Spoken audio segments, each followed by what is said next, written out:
Le podcast de la CPTS Paris 8.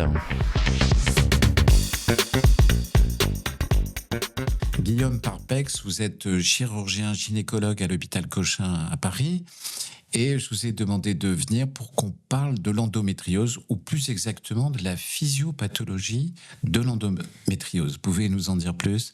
Bonjour, ravi de faire votre connaissance et de discuter de ce sujet avec vous. Alors l'endométriose, c'est un peu mon sujet de prédilection dans ma pratique clinique à l'hôpital Cochin. Je travaille dans un service de chirurgie gynécologique qui est dirigé par le professeur Chaperon, dans lequel on a plusieurs secteurs et plusieurs départements, avec un département d'assistance médicale à la procréation, un département de chirurgie dans lequel je travaille, et un département de gynécologie médicale.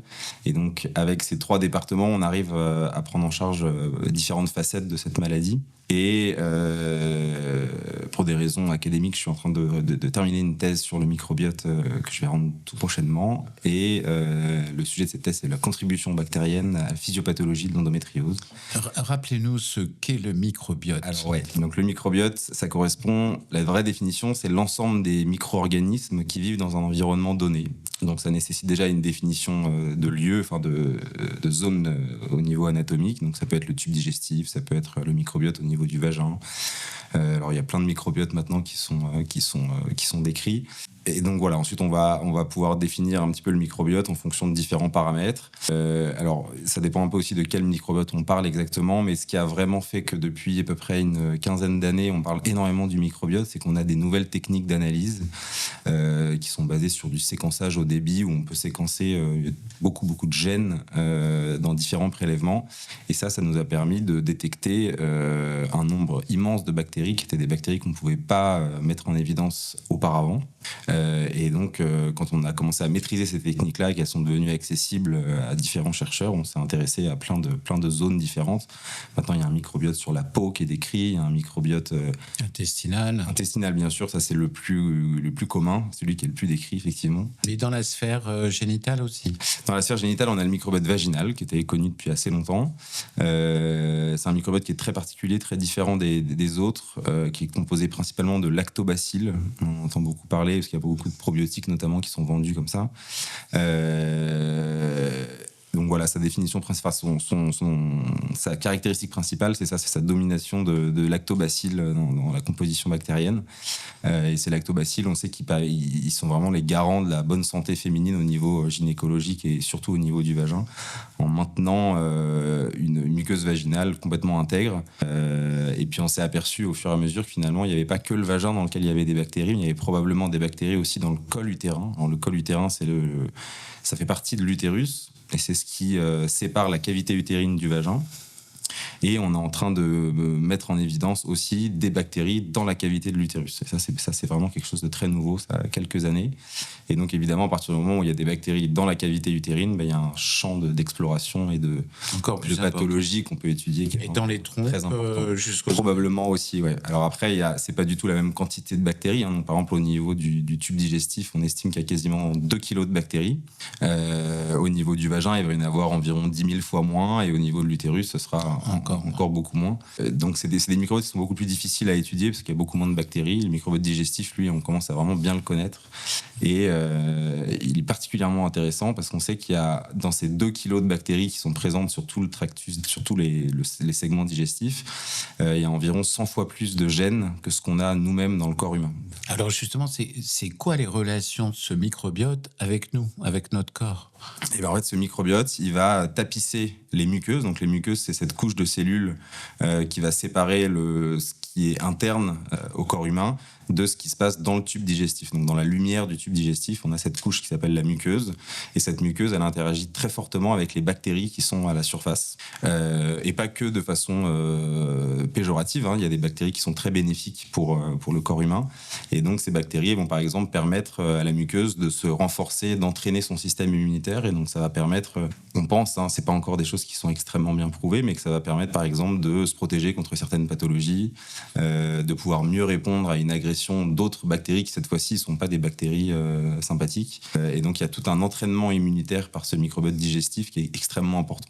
D'accord. Est-ce que les gènes, justement, vous parlez des gènes qu'on retrouve sur les bactéries, ils vont pouvoir s'associer, se multiplier, faire quelque chose avec nos propres gènes ou... Bah, c'est ce qu'on pense. Après, c'est ce qui est encore difficile de mettre en évidence, mais voilà, concrètement, le gène, il va permettre ensuite de créer des protéines, et cette protéine, elle va avoir une activité au niveau des tissus, au niveau ensuite des organes, puis ensuite au niveau du corps humain. Et donc, quand on pense qu'il y a 100 fois plus de gènes dans la masse bactérienne du tube digestif, on peut imaginer toutes les fonctions potentielles qui sont à l'heure actuelle assez peu connues, mais toutes les fonctions potentielles que peuvent avoir toutes ces bactéries au niveau du tube digestif, des fonctions aussi bien protectrices toujours que des fonctions néfastes. D'où l'idée qu'il y a peut-être une relation entre l'endométriose et le microbiote. Très probablement. En fait, des anomalies de composition du microbiote ont été mis en évidence dans un nombre très très important de pathologies. Ça peut être le cancer, ça peut être des maladies inflammatoires comme l'endométriose.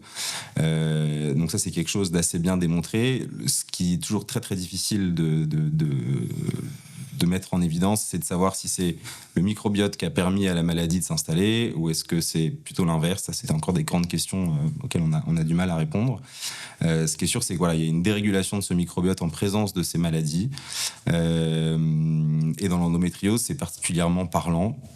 Parce que on estime qu'il y a environ 50 à 80% des femmes qui souffrent d'endométriose qui vont présenter des signes digestifs. Donc c'est extrêmement varié. Ça va être des ballonnements abdominaux, ça va être un transit qui va être dérégulé, comme une constipation, des diarrhées. Et donc ces signes-là, on va les retrouver, comme je vous disais, entre 50 et 80% des patientes. Et c'est complètement indépendant du fait qu'il y ait des lésions sur le tube digestif. On parle souvent d'endométriose digestive avec des lésions sur le rectum, sur différents segments digestifs. Et on sait que ces signes-là sont présents même s'il n'y a pas de signes au niveau digestif. D'accord. Et donc c'est un peu ça qui nous a initialement, en tout cas dans mon projet de recherche, motivé pour essayer d'analyser ce microbiote, c'est de se dire est-ce que ce microbiote, par exemple, est responsable d'une dysbiose. Donc la dysbiose. Et là, l'étude porte sur le microbiote intestinal ou le Ouais, nous on a fait un petit peu de tout. On a fait du microbiote digestif, on a fait du microbiote de la cavité utérine aussi. Vous retrouvez les mêmes corrélations On retrouve un déséquilibre. Après, alors dans le microbiote digestif, on sait à peu près ce que c'est qu'un microbiote sain. Alors, on a un microbiote sain. Alors, c'est extrêmement difficile de comparer, par exemple, des études qui viennent d'Asie, d'Amérique et d'Europe, parce qu'on mange pas la même chose, parce que on a un style de vie qui est complètement différent. Et donc, évidemment, la norme va pas du tout être la même. Donc, c'est pas parce que on retrouve des résultats différents d'une étude française à un autre endroit qu'il y a forcément un souci. Mais ce qui est sûr, c'est que quand on regarde des patientes saines et des patientes atteintes d'endométriose, on a un microbiote qui bouge. Et ça, c'est vrai à peu près dans toutes les études réalisées dans toutes les parties du monde. Donc il se passe bien quelque chose au niveau de ce microbiote. Est-ce que le fait maintenant de changer le microbiote, on sait qu'on peut le changer, notamment en changeant son alimentation, est-ce que ça va avoir des effets sur la maladie provoquée ou liée ? Ouais, c'est toute la question. C'est exactement c'est l'aboutissement de toutes ces recherches, parce que juste savoir qu'il y a un microbiote différent, c'est pas forcément intéressant et ça n'a aucune utilité pour les patientes. Par contre, savoir si en restaurant un microbiote sain, on arrive à au moins soulager les symptômes, voire avoir un effet sur la maladie en elle-même. Ça, pour le coup, c'est vraiment des sujets extrêmement intéressants pour la recherche et extrêmement prometteurs.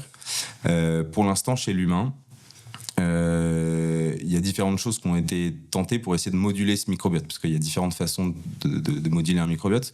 On peut changer évidemment l'alimentation, et ça, c'est le facteur numéro 1. Donc, est-ce que si on donne une alimentation plus saine, on va améliorer la composition, en tout cas rendre plus saine la composition du microbiote, et donc améliorer les symptômes? Ça, on pense que oui. Mais là-dessus, il y a encore de nombreuses recherches à faire.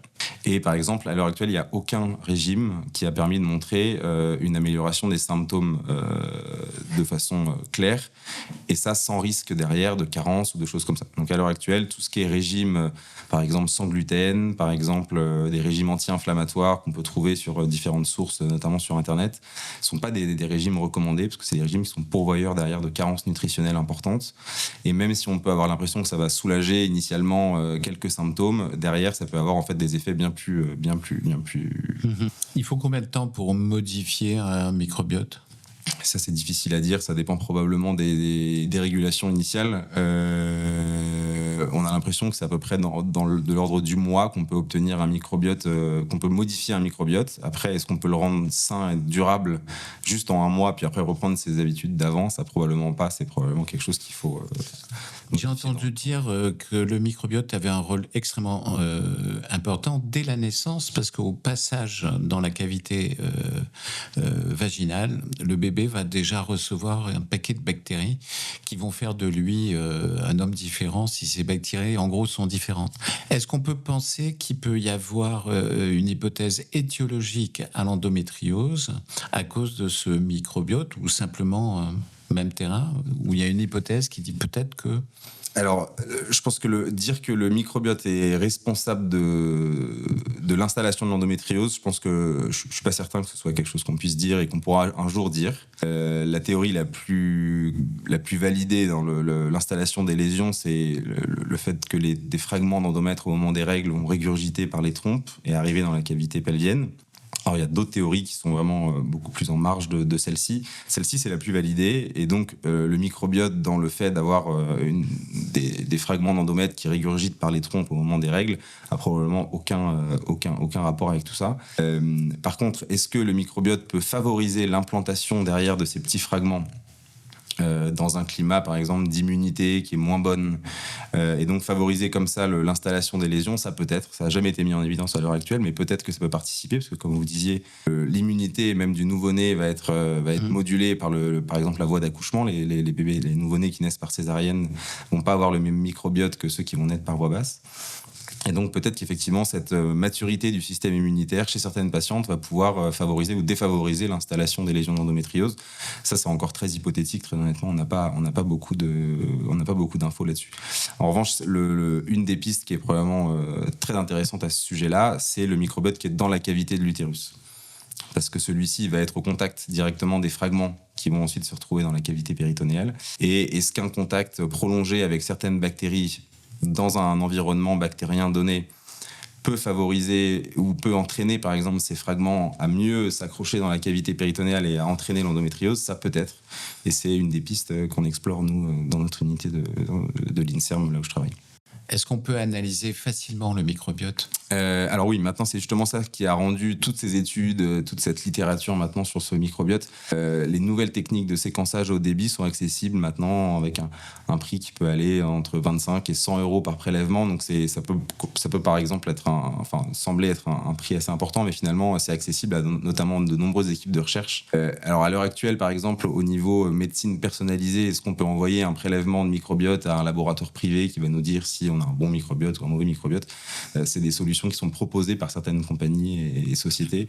En France, c'est absolument pas recommandé. Là, ça reste du domaine de la recherche pour l'instant ? Oui, exactement. Pour l'instant, je pense qu'il faut s'en tenir là pour avoir au moins des bonnes normes et savoir un peu vers quoi il faut aller. Merci beaucoup, Guillaume.